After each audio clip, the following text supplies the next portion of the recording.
All right, so just to continue a little bit, like I said, when my mom took me to the psychologist, in like I think it was the 10th grade, the psychologist said that my mom was a problem. She said that she's a name caller.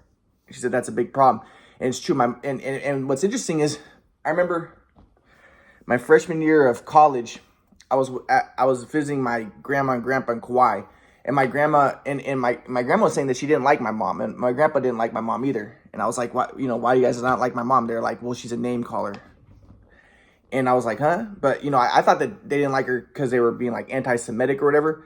But they're like, no, because but my grandma really hated my mom because apparently my mom called my uncle a lot of names. Like, I guess my uncle needed money or whatever. My mom was like, are you gay? And like, my dad didn't like my uncle either.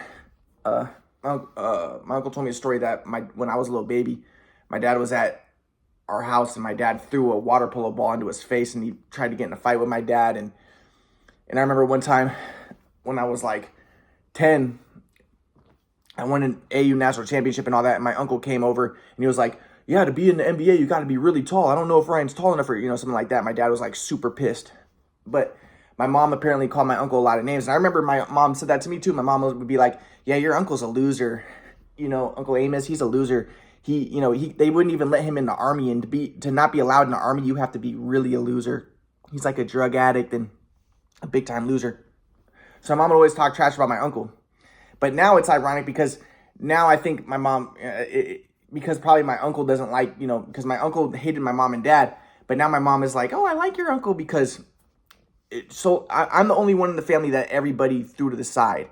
And it's stupid because if they would have just been normal people and just listen to me, and but it all, like I said, it all stems from the shoot away machine in high school, and that's where she developed the hatred. And that's why she doesn't want to talk about basketball, because at the time the shoot away messed up my shot. I didn't know that, and then my dad's trying to fix it, and I'll go over kind of what happened just a little bit.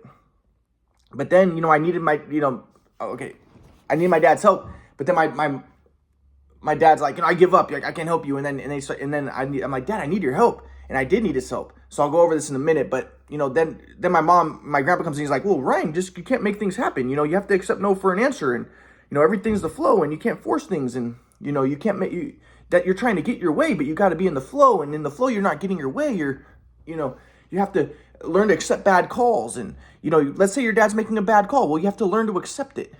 And and I even, my grandpa's thing was metapsychiatry, and even like the Center for Spiritual Living, it's the Ernest Holmes stuff. My grandpa taught at one of those places. And those places, it's all about acceptance, and you create your own reality. And I always saw it as like victim blaming. And that's why I always saw spirituality as white supremacist, victim blaming, and maintaining the status quo. Like, just accept things and you create your reality. So like, if things are bad for you, it's because you did it. So blame the victim and maintain the status quo. That's why I was always a communist. But, and I saw myself as Jewish, and I was anti-white too, because I saw white people as a threat to the Jews. But anyways, now I've grown up, I've grown out of that, and I have a deeper understanding of reality. But at the time, but anyways, so just to give an example, just kind of show what happened with my shot, just a little bit. Yeah, but my point is, my mom was a name caller, and that's what she ended up doing to me, but I'm in the backyard. I'm shooting baskets with my dad.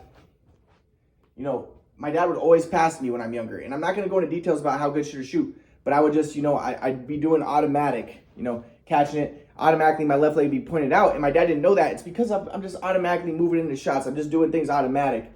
But then when my dad got the shoot away machine, I'm in the backyard and I'm going like this. Pick the ball off the rack and shooting. Pick the ball off the rack and shooting. Pick the ball off the rack this way, and then shoot. And then go around it, pick the ball off the rack, and shoot. It made it so that this shot was good, my stepping right, left, because my left foot would be pointed out. But when I'm picking the ball off this way, and I'm stepping, I would step like this, and make my left foot point forward, my right foot behind my left, and I'd shoot. But my dad didn't know that, so my dad's like, why are you shooting with your left foot in front of your right? And, why are you shooting square? Because my dad was always like, shoot sideways. Well, when I shot sideways, my left foot would be pointed out, and my right foot pointed forward. But my dad didn't know that, apparently. My dad told me my whole life before, if I wasn't shooting sideways, he'd say, shoot sideways. And I guess I didn't even know what I was doing, but I guess I would put my left foot out and shoot my right foot pointing forward. But then my dad's saying shoot sideways. He's like, okay, well, pick the ball off the rack. This is like 10th grade when he tried to fix it. He's like, pick the ball off the rack and then go like this. So I'm in the game. Like, I have a video of me shooting before the games, and I'm catching the ball and I'm going like this. And I'm shooting with my left foot forward and going like this. It messed up my shot, but you can shoot like that. But that's not how great shooters shoot. So my point is, it messed up my shot. But so then at that time, so then my dad's like, you know, but before my dad tried to fix it, I'm in the backyard, I'm going like this, and I'm shooting my left foot in front of my right, and I'm shooting square, but I didn't know that at the time, you know? My dad's like, you're shooting square, what's going on? You're shooting your left foot in front of your right. It's because I'm picking up off the rack, but I didn't know that. So then my dad's like, I give up. It's no use, you fucking suck. This is 10th grade. And this was at the time when I lost my starting spot on varsity. I ended up getting him back in 11th grade. But again, people are going to victim blame, and this is the thing, is my grandpa, like, I'll get to this later, but people are going to victim blame, and they're going to think like, oh, it was probably me. No. It was a shoot-away machine. But so then my dad goes in, and I'm like, Dad, I need your help. And then he's like, I give up. And I'm like, Dad, I need your help. Come on. He's like, you asked me good, I'm gonna fuck you up. And then he grabs me, throws me to the ground, bangs my head in the ground, you know, doing that type of stuff. The first time my dad ever hit me was then. Like I said, my whole life I was never disciplined. My mom and dad let me do whatever I wanted. There was never any problems. They were never disciplinarian. They were never authoritarian. But then, you know, then the thing started to switch because my shot got messed up. So at this point, you know, so I'm going to tournaments and stuff. And like I said, my dad used to go to every one of my games. He never missed any of my games. But then my dad stopped going to my games because he was like, I'm embarrassed. I'm going to kill the coach. I'm so mad at the coach for taking your starting spot. So at this point, I'm going to games. And like I said, my dad was like, well, shoot like this. He told me to start shooting like this. So I'm in games, I'm doing this, and I'm like, I'm trying to, you know, figure things out. But like I said, before I was so good just because I was automatic. But, you know, picking the ball off the rack, now I'm doing exactly wrong. And I could go into details and show exactly how good shooters shoot and everything, and I could, but like I said, I even want more videos. But before the shoot away, I just catch it, and the way that I would be moving naturally into shots, you know, it would make me shoot sideways with my left foot pointed out. But picking the ball off the rack, I can't do that. Because I'm stepping like this and the rack's right here. So that's going to make my left foot go forward. And that's the exact opposite of what I did before. And my dad was like, well, keep your left foot forward and go like this. So then I'm in games, I'm going like this. And then, like, I would come home from a tournament and my dad would say, you know, and then I'd be shooting in the backyard and my dad would come out and he'd look at me and go, your shot's looking horrible. And I'd be like, well, Dad, can you help me fix it? And he'd be like, okay. And then he'd probably pass me a little bit, and maybe my shot would get a little bit better because I'm not picking the ball off the rack. Or, you know, he would. At this point, it was just damage control. At that point, it was just damage control because my shot was already destroyed, and I couldn't fix it because I had no idea how I shot before. Now if I go back in a time machine, I would just say get rid of the shoot away machine, and it would have been better. But there was nothing worse than my dad could have done than give me the shoot away machine because it didn't just destroy my shot; it maintained the destruction. And it's maintained it so I couldn't fix it. So at this point, it's just damage control. So I'm like, well, Dad, you know, he's telling me your shot looks horrible. So I'm like, well, shoot with me a little bit. At that point, I just wanted him to shoot with me enough, and he would make little adjustments so my shot just didn't look like trash. Because like I said, the reason I was so good was I was so unconscious. I didn't know how to fix it. I didn't know how it looked. He was the one who was telling me. So like I said, if it wasn't for the shoot away machine, none of that would have happened. So, anyways. So like I said, but that's where the problems with my mom came, because then my dad, I'd be shooting and my dad would be like, it's no use. It's no use. I can't help you anymore. You're terrible. And then you go in and I'd be like, Dad, come on, please. I need your help. And then that's when the abuse would happen. Then my mom's like, then my grandpa comes in. He's like, well, you just have to accept bad calls. You know, your dad's, you know, my grandpa comes in from Kauai. He never knew how good I was. So he comes in from Kauai and he's just thinking, oh, Ryan's just a shitty player. And he's just, you know, playing against bigger players and upset with his dad and that's why his dad is not shooting with him, because he's frustrated and taking out his anger on his dad. That's not what happened. But my grandpa wanted to make me he wanted a victim blame. My grandpa's the worst psychologist ever. He made me crazy. He's just a victim blamer, dude. So he comes in and he's like, oh, Ryan just wants independence, and oh, it's just he's trying to make things happen, and Ryan, you have to accept bad calls. You have to take no for an answer if your dad says no. But I felt like I needed his help, right? And my dad's like, no, I give up. I can't help you. But he would help me, but then, like I said, it was capricious. So, like I said, I had a game where I played against OJ Mayo. I scored 4 3-pointers. Then my dad goes to the next game, and then my dad's out in the backyard shooting with me. And my grandpa was like, later when I told my grandpa about that, I'm like, you see, dad's just superficial. My grandpa's like, no, it wasn't because you were playing good that your dad went to games. It's because you were happy. And when you were happy, you treated your dad good, and that's why your dad shot with you. No, that's not what happened. But it's just he's such a victim blamer. He made me so crazy. It's so insane. But I'll get more into that. But so yeah, I'm trying to fix my shot. But anyways, as I said, yeah, but I ended up eventually just giving up. I was just like, okay, whatever.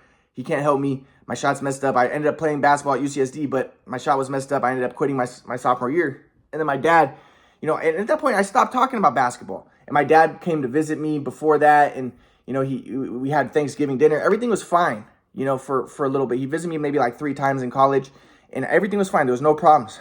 But then like I said, I discovered the quadrant model, and I showed my mom and dad, and my dad was like, oh, I said, Dad, I don't have a delusion of grandeur, but I discovered a theory of everything. I showed him. He's like, oh, this is delusion of grandeur. You have schizophrenia. I'm like, no. And then my dad shows my mom, and my mom was like, oh my God, he has schizophrenia. You need to take medicine right now because, it's a disease and you need to take medicine right away.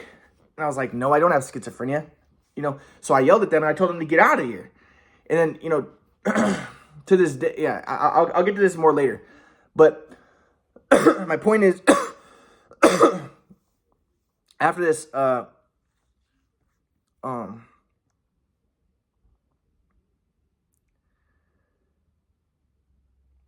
yeah, so my mom, they were already mad about the basketball because remember in high school, they're like, no talk about the past. My grandpa made up this rule. He was like, yeah, well, no talking about the past because if you're talk about the past, you're not in the eternal moment.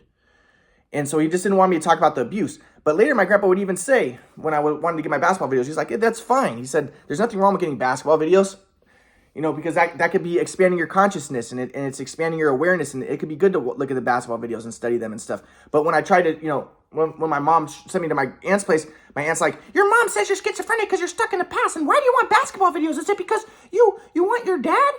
Is it because it's some sort of nostalgia? This is why you're schizophrenic. You need to let go of the past. No, I was never schizophrenic. And my aunt is crazier than my mom. My aunt's the craziest woman there is. She's evil crazy. So, and that's what even this, when they forced me into the psych ward, the people at the psych ward said I didn't have a mental illness. They said that I'm normal. They said that my mom and my aunt have personality disorders. That's what they told me. So, and they told them to stop making me take medicine, trying to make me take medicine. But again, my mom was like, I just want to be independent. I want him out of my life. And then, because that's what my grandpa taught. My grandpa was like, well, Ryan just wants independence. That's what he really wants.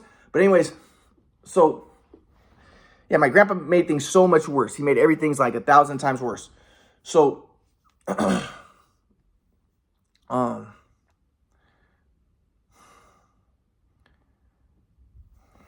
yeah.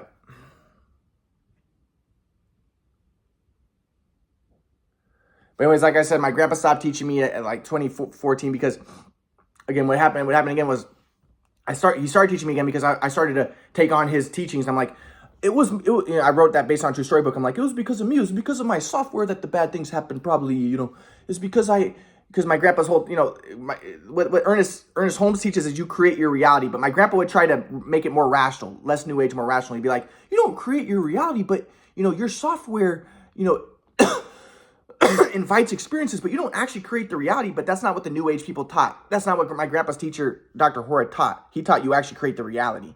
But my grandpa's whole thing was like, yeah, take responsibility, but not to the extent that they taught, but of your software.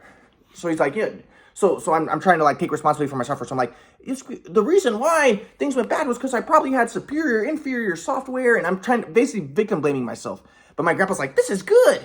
This is good. You're finally taking responsibility for your software. But really, I'm just victim blaming. But he's like, you're not victim blaming because you're not blaming yourself because there is no self. You're just taking responsibility for the software. Now, I do admit that I did have an anti-white communist mentality, and that, maybe it was my karma, that the bad stuff happened to me. But regardless, my grandpa didn't help. What would have helped is if he would have discerned my consciousness, and if the shoot away machine didn't happen, and if my mom and dad would just listen to me and talk to me rather than throw me to the side and say, "Yeah, we're never going to talk to you again. No, talk about basketball." No, I want to talk about basketball. I want to show you what happened with the shoot away machine. It's that simple. I'm not, they think I'm going to like fight them and like do crazy stuff. No, they're irrational. But so then around that time,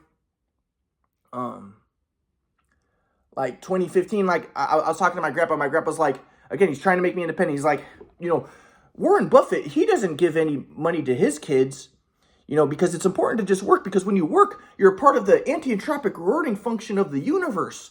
And it helps you to get out of yourself. And because my grandpa didn't believe the quadrant model. My grandpa thought the quadrant model was bullshit. That's what he said. He says bullshit.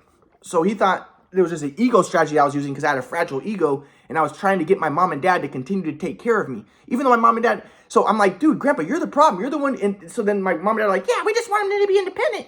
Yeah, this is ego strategy. Right? I just want him independent. But again, like my mom and dad hadn't seen me. My mom and dad hadn't seen me since high school. They saw me a few times in college. Maybe like 3 times in college. But, so... but my grandpa's like, yeah, Warren Buffett... He it's all, so I was like, dude, you're just a white supremacist, dude. You're just like, yeah, work hard.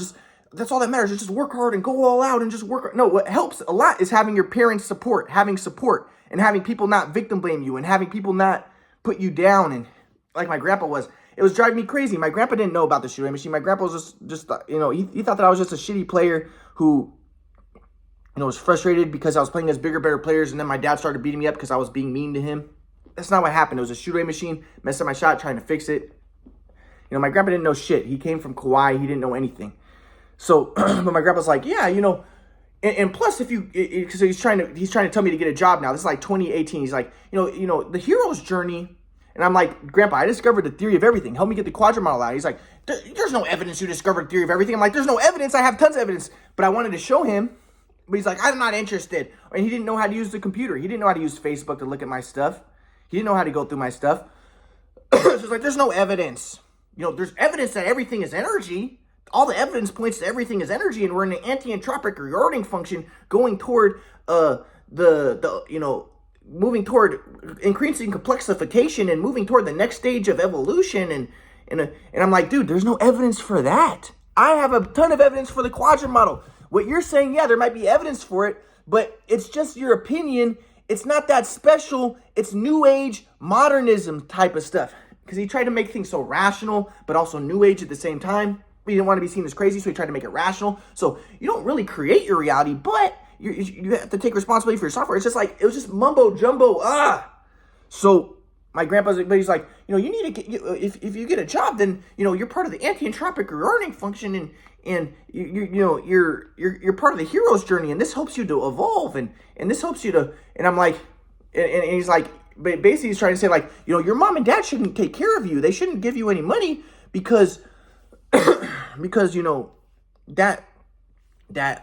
makes it so you're not a part of the anti-entropic learning function. I'm like, dude, I discovered the theory of everything. And my mom, and like I said, my mom didn't want to talk to me. She thought I was schizophrenic. Apparently, after I got out of the psych ward and the people in the psych ward said I didn't have a mental illness, my uncle said that he went to visit my mom and dad, and my dad was like, I just want my son to come back from schizophrenia. I never had schizophrenia, but he's just making these assumptions, and even the doctor's saying he doesn't have schizophrenia. Still, my dad was like, I just want my son to come back from schizophrenia. But he wouldn't talk to me. I never got a chance to even talk to him. How could he be asserting that I have schizophrenia if he never even talked to me? He never gave me a chance. I want to show him about the shoot-away machine. I want to move on, but they're not giving me a chance. They just assume I have schizophrenia. And if anything, if I have schizophrenia, you should be talking to me. You should be helping me out. You should be giving me some support. You should be allowing me to speak to you. But it's cruel. This is what happened recently when my grandpa was dying. I tried to tell my mom. I was like, Mom, can I see you guys? She's like, no, you're disabled. And I'm like, okay, well, if I'm disabled, shouldn't that give you more shouldn't that make you want to see me even more? She's like, no. She's like, we're scared of you because you're disabled. I'm not disabled. They have never even seen me. And then she hangs up on me. It's the same thing as usual. So, but anyways, my point is, like, my grandpa's whole thing was like, well, Ryan, what you really want is independence, because if you're independent, then you're not dependent on people. When you're dependent on people, you resent them because you're dependent on them. So he's like, but I'm like, Grandpa, I don't want independence. I want to see my mom and dad. I don't want independence. I want them to support me and to be able to talk to them. He's like, no, what you really want is independence. But my grandpa even admitted, he was like, well, it is true. Your mom and dad should talk to you and stuff, but he didn't want them to give me money. But my mom and dad did the opposite. They gave me money, but they wouldn't talk to me and see me. But my grandpa's like, well, they should talk to you and see you and stuff, but they shouldn't give you money. So they're doing the exact opposite of what my grandpa was teaching. So, it's just like, and I was like, dude, Grandpa, you're probably one of the biggest reasons why all this stuff went crazy. Because as he said, well, I cast pearls of swine. They didn't understand my teachings and they misinterpreted it. When I said independent, I didn't mean to throw him to the side and stuff. But I'm like, no, dude, you did mean that, because he didn't have any respect for me. He thought I was crazy. He didn't know about the quadrant model. He didn't believe me. I think that he really did want me to be thrown to the side. And like I said, my grandpa made me more crazy than anybody. And everything's anti-entropic rewarding function, or it's all synergy, and you just have to be a part of the anti-entropic. But anyways, so we got in an argument, and my grandpa's like, I don't want to teach you anymore. It's your software. You have to upgrade your software. I don't want to teach you anymore. And one of my grandpa's things that he would say is, I'd be like, Grandpa, why aren't you teaching me? And he'd be like, I don't want to give. He said, I don't need to give a reason, because if you give a reason, then it creates an argument, and that's self-confirmatory. No, I don't need to give a reason. So then my mom would later, when I would try to be talking to my mom, I'd call my mom and be like, Mom, can I see you and Dad? No. Why? I don't need to give a reason. She tried to mimic my grandpa.